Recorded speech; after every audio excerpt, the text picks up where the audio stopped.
Carnival or arcade games are fun not only in the playing aspect, but also in designing an original one yourself. Today, I will present to you two different game designs and will also demonstrate different ways to digitally prototype a design yourself. Let's get started. Um,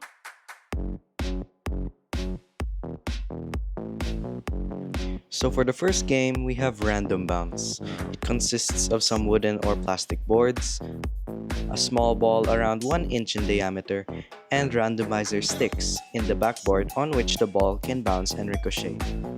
On the bottom are 3 cups, one of which is a golden cup, and the other 2 are silver, blank cups.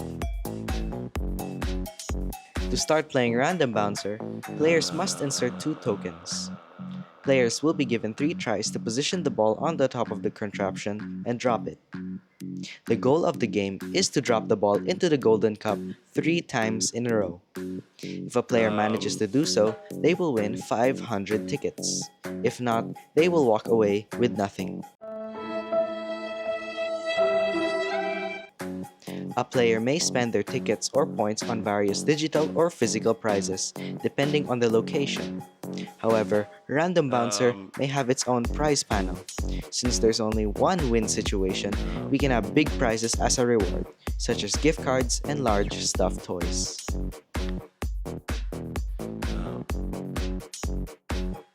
um, um,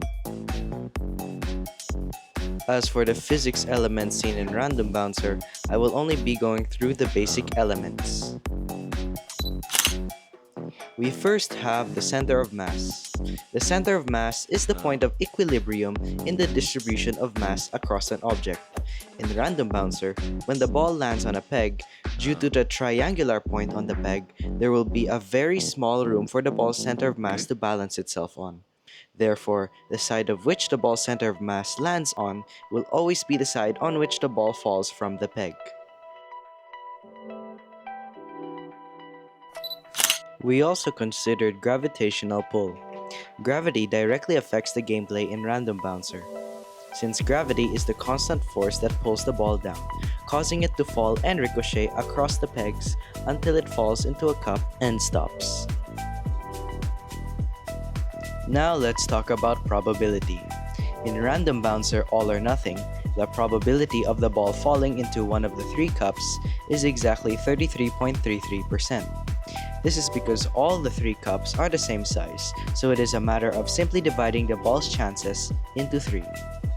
In terms of winning Random Bouncer All or Nothing, we can create a tree diagram to visualize a player's chances. Based on this tree diagram, we can see that there is a 3.70% chance of the player scoring 3 golden cups in 3 tries and therefore winning. We can also see that there is a 96.29% chance of the player not getting 3 golden cups in a row and therefore losing.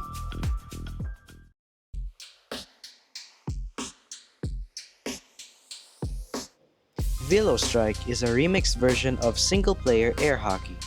It consists of a basic rectangular air hockey table with shaded areas to mark points acquired. In order to add a challenge, additional air pressure will be added to the system. This will cause the puck to be more floaty and therefore hamper the expected performance of the puck for the player. To start the game in Velo Strike, players must insert 2 tokens. Each player will be given 3 tries to hit the puck. When hitting the puck, the mallet, which is the weighted disc that hits the puck, must not cross the striking line. After the player strikes the puck and has successfully made it stop in one of the 6-point areas, 1 round has been completed. The point area the puck has landed on will be the points awarded to the player's total points for that round. If the puck lands in between the borders of 2 points, where the majority of the puck is located after it fully stops determines what points will be awarded. In the rare case of a puck landing perfectly in between the 2 borders, which is 50-50, the border with the lower points will be where the puck is counted to be in. After the 3 rounds are finished, the points will be tallied and the number of tickets given will be equal to the number of points acquired. If the player gets below 50 total points in 3 rounds, all points will be ignored and no prizes or tickets will be awarded. The total number of points will also be displayed on the dashboard, which can look like this.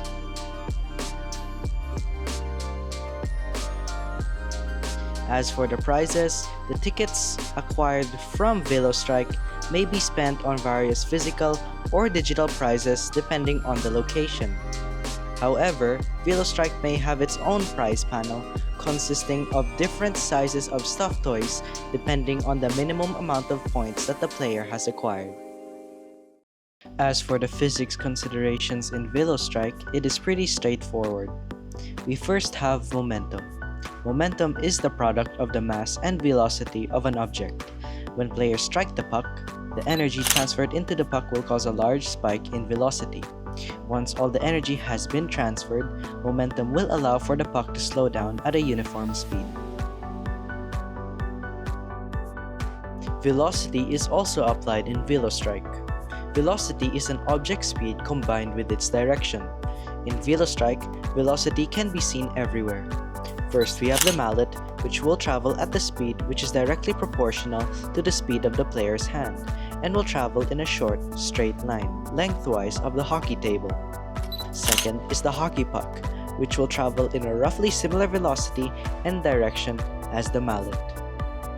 However, some energy is lost and converted into other forms of energy, such as sonic and thermal energy, during the energy transfer between the mallet and the puck. We can evidently see this with the difference of velocity between them. The chances of the puck landing at the different point areas vary. The chances of the puck landing at the point area that awards 5 points is 50%, while the chances of the puck landing at the point area that awards 10 points is 37.5%. Lastly, the chances of the puck landing on the point area that awards 50 points is only 12.5%. To find the probability of the player winning in VeloStrike, which is them acquiring more than 50 points in total, we can create a tree diagram. From the tree diagram, we can see that there is a 70.37% chance of the player acquiring more than 50 total points in VeloStrike and therefore winning a prize. We can also see that there is a 29.63% chance that the player does not get more than 50 points in a game of VeloStrike and therefore not winning any prize. Both VeloStrike and Random Bouncer will operate under a concessionary system. This means that the owner of the location which the two games are in will pay the game owner a cut each time the game is played. For example, if players spend 10 pesos for 2 tokens, the location owner can pay the game owner 5 pesos for every 2 tokens spent. In both game designs, 2 tokens means a start of 1 game, which means the location owner can pay the game owner 5 pesos for each game played. If you had paid close attention to the video, you may have noticed that I have used several softwares in developing the game prototypes. So for Random Bouncer, I mainly use Blender to create the 3D model. I use this because it is simple and you can also simulate basic physics in it. For the physics simulations, I used Algodo. Since both of my game designs can be shown in the 2D world, it is a great application since Algodo can allow me to visualize velocity, momentums, and other forms of energy.